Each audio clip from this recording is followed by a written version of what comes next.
નમસ્કાર દર્શક મિત્રો, હું છું આશ્લેષા પટેલ અને આપ જોઈ રહ્યા છો અરવલ્લી ન્યૂઝ। મોડાસામાં શિક્ષણ સાથે સર્જનાત્મકતાનો અનોખો મેળ જોવા મળ્યો, જ્યારે દિમલા ગાંધી ઉચ્ચતર કેળવણી મંડળ સંચાલિત શ્રી જેબી શાહ અંગ્રેજી માધ્યમ શાળાના પ્રાથમિક વિભાગમાં ભવ્ય વિજ્ઞાન પ્રદર્શન યોજાયું। શાળાના પરિસરમાં જાણે વૈજ્ઞાનિક ઉર્જાનો પ્રવાહ વહેતો હોય તેવી સજીવ અને પ્રેરણાદાયી માહોલ વચ્ચે ધોરણ 6 થી 8ના 250 જેટલા વિદ્યાર્થીઓએ ઉત્સાહપૂર્વક ભાગ લીધો અને કુલ 55 નવતર પ્રોજેક્ટ રજૂ કર્યા। પ્રદર્શન દરમિયાન ઉર્જા બચાવો, પર્યાવરણ શુદ્ધિકરણ, વેસ્ટમાંથી બેસ્ટ, આધુનિક ખેતી પદ્ધતિઓ તેમજ સોલર એનર્જી દ્વારા ઇલેક્ટ્રિક ઉર્જાની બચત જેવા વિવિધ મોડલ અને ચાર્ટ વિષયો પર આધારિત પ્રયોગો અને મોડલોએ સૌનું ધ્યાન ખેંચ્યું હતું। બાળકોના વિચારોમાં વિજ્ઞાન દ્રષ્ટિકોણ, નવીનતા, પ્રસ્તુતિ કૌશલ્ય, સમાજ પ્રત્યેની જવાબદારી અને નવીનતા સ્પષ્ટ રીતે ઝળહળી ઉઠી હતી। આ પ્રદર્શનનો મુખ્ય હેતુ માત્ર પ્રોજેક્ટ રજૂ કરવાનો નહોતો, પરંતુ વિદ્યાર્થીઓમાં રહેલી સુપૃષ્ઠ શક્તિઓને ઉજાગર કરવાનો, વિજ્ઞાન અને ટેકનોલોજીના પ્રત્યે અભિરુચિ વિકાસવાનો અને જાણવા સમજવાની જિજ્ઞાસા વિકાસવાનો હતો। મારું નામ ગાંધી અસિત કુમાર કનેલાલ છે। હું મોડાસા રહેવાસી છું। અહીં જેબી શાહ ઇંગ્લિશ મીડિયમ સ્કૂલ જે જૂની સંસ્થા છે એના દ્વારા દર વર્ષે વિજ્ઞાનનો આવી રીતના સાયન્સ એક્ઝિબિશન થાય છે, જેમાં દરેક બાળક ભાગ લે છે અને એનો જે સપોર્ટર ટીચરને બધા છે એમના દ્વારા જે ઉત્તરોત્તર આ દર વર્ષે પ્રગતિ કરવામાં આવે છે એની અંદર દરેક વિદ્યાર્થી ભાગ લે છે। જેમાં સોલર સિસ્ટમ છે, અત્યારે એઆઈની જે સિસ્ટમ છે, એઆઈ સિસ્ટમ માટે બી જાગૃતિ આવે એ માટે પણ આ ઉત્તરોત્તર ભાગ લઈને છોકરાઓ આગળ વધે એ પ્રમાણે મારી શુભેચ્છા છે। તથા આ છોકરાઓ અત્યારે 21મી સદી ચાલી રહી છે, જેમાં સુસુપ્ત રીતે બેસી રહેલા છોકરાને આ રીતે જો કરવામાં આવે તો એ રીતે દરેક છોકરો આગળ વધી શકે છે અને મારા શુભકામનાઓ છે એમના માટે। હું પરેશ બી મહેતા, પ્રભારી મંત્રી, સેકન્ડ જેબી શાહ ઇંગ્લિશ મીડિયમ સ્કૂલ અને માનદ મંત્રી BCA college and MSc IT college. JB Shah English medium સ્કૂલમાં છેલ્લા 9 વર્ષથી હું સેક્રેટરી તરીકે સેવા આપી રહ્યો હતો। હાલમાં હું સેકન્ડ નંબરમાં હું મારી સેવાઓ આપી રહ્યો છું, જેમાં દીપકભાઈ મોદી સર જેબી શાહ ઇંગ્લિશ મીડિયમ સ્કૂલના પ્રિન્સિપલની રાહબારી હેઠળ સાયન્સ ફેર એક્ઝિબિશન છેલ્લા 10 વર્ષથી ઉજવી રહ્યા છે, જે 6 થી 8 ધોરણના બાળકોમાં સાયન્સ પ્રત્યેની રુચિનો કેમ ખીલે, બાળકોમાં કેમ એમને એક્ટિવિટી આવે અને બાળકોમાં કેમ પ્રોત્સાહિત થઈ અને સાયન્સ પ્રત્યેની સજાગતા લાવવાનો એ સતત પ્રયત્નશીલ રહ્યા છે, જેથી બાળકોમાં સાયન્સ પ્રત્યેની રુચિનો ઉદ્ભવ થાય અને સાયન્સમાં પ્રત્યે એમનો રસ કેળવવાથી એમનું કેરિયર પણ બ્રાઇટ બને અને વિચારવાની શક્તિ પણ એમનામાં ખીલે એ હેતુથી તેઓ દર વર્ષે આ એક્ઝિબિશન કરી રહ્યા છે, જેમાં જે બાળકોએ 50 બાળકોએ ભાગ લીધો છે। વિવિધ એમને મોડલો બનાવ્યા છે જે દેશ માટે અને ગુજરાતમાં એમની ગણના થાય એવા ઘણા પ્રોજેક્ટ એમને બાળકો થ્રુ મુકાવડાયા છે, જેનું મને હર્ષ અને આનંદની હું લાગણી અનુભવું છું।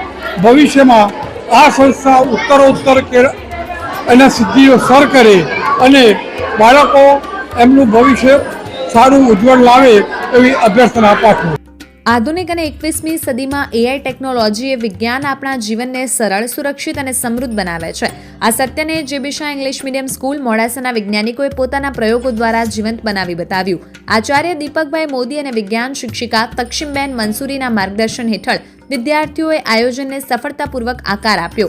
કાર્યક્રમમાં મંડળના પ્રમુખ મહેન્દ્રભાઈ શાહ, ઉપપ્રમુખ ડોક્ટર ઘનશ્યામભાઈ શાહ, સુભાષભાઈ શાહ, પ્રભારી મંત્રી ડોક્ટર રાકેશભાઈ સી મહેતા, પરેશભાઈ બી મહેતા, જયેશભાઈ શાહ, ધીરુભાઈ પ્રજાપતિ સહિત ટ્રસ્ટીઓ, વાલીઓ, પીટીસી કોલેજના અધ્યાપકો અને વિદ્યાર્થીઓ ઉપસ્થિત રહ્યા હતા।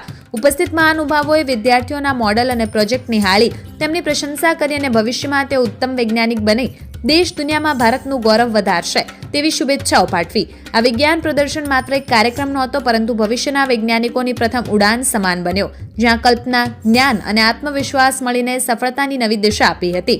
વૈભવ રાઠોડ, અરવલ્લી ન્યૂઝ, મોડાસા। મારું નામ દીપકભાઈ મોદી, શ્રી જેબી શાહ ઇંગ્લિશ મીડિયમ સ્કૂલ પ્રાથમિક વિભાગના આચાર્ય તરીકે હું કાર્યરત છું। આજ રોજ ધોરણ 6 થી 8ના બાળકો માટે વિજ્ઞાન પ્રદર્શન આયોજન કરવામાં આવ્યું, જેમાં લગભગ 200 બાળકોએ ભાગ લીધો હતો અને અંદાજે 50 પ્રોજેક્ટ હતા. બાળકોએ ખૂબ જ મહેનત કરી હતી. આ પ્રદર્શનનો મુખ્ય હેતુ બાળકમાં રહેલી સુષુપ્ત શક્તિઓ બહાર આવે તેમજ બાળક વિજ્ઞાન અને ટેકનોલોજી પ્રત્યે દિવસ જાગૃત થાય એ હેતુનો હતો. વિજ્ઞાને આપણું જીવન બદલી નાખ્યું છે. વિજ્ઞાન એ મનુષ્ય માટે એક અનમોલ રતન છે. દિવસે દિવસે બાળકોમાં વિજ્ઞાનની રુચિ વધુ જળવાય તે હેતુથી આ પ્રકારના એક્ઝિબિશન યોજવામાં આવે છે અને લગભગ છેલ્લા કેટલાય વર્ષથી આ એક્ઝિબિશનનું આયોજન કરવામાં આવે છે. મહાત્મા ગાંધી ઉચ્ચતર કેળવણી મંડળના નેજા હેઠળ આ સંસ્થા ખૂબ જ જૂનામાં જૂની છે. લગભગ આવતી સાલે 50 વર્ષ પૂરા કરે છે અને આમાંથી કેટલાય બાળકો આજે ફોરેન પર છે. આ સંસ્થાનો મુખ્ય હેતુ બાળકોને સારું શિક્ષણ મળે, મધ્યમ વર્ગના બાળકો પણ આ અંગ્રેજી પ્રકારનું શિક્ષણ લઈ શકે એ પ્રકારનું છે અને એના માટે આ સંસ્થા અને તેના મંડળના દરેક સભ્યો પોતાનો અથાગ પ્રયત્ન કરી રહ્યા છે. મારું નામ નિષેધ કડિયા છે. હું મોડાસાનો રહેવાસી છું. જેબીસાની અંદર આજે સરસ આયોજન કર્યું છે સાયન્સ ફેરનું. એમાં શિક્ષકો અને આચાર્યશ્રી દ્વારા સારી એવી મહેનત અને એમના અથાગ પ્રયાસોના કારણે આજે સ્કૂલની અંદર સાયન્સ ફેર રાખવામાં આવ્યું છે, જેની અંદર દરેક બાળકો 6 થી 8 ધોરણના ભણતા દરેક બાળકોએ સારા પ્રોજેક્ટ મૂક્યા છે અને તે ખરેખર સરસ છે. ગણિતને લગતા, સાયન્સને લગતા દરેક પ્રોજેક્ટો બહુ सारा है और दर वर्ष आવું आयोजन થાય એવી અમે आशा रखिए છીએ। मेरा नाम जीन प्रीक्षा है, मैं 8th स्टैंडर्ड में पढ़ती हूँ।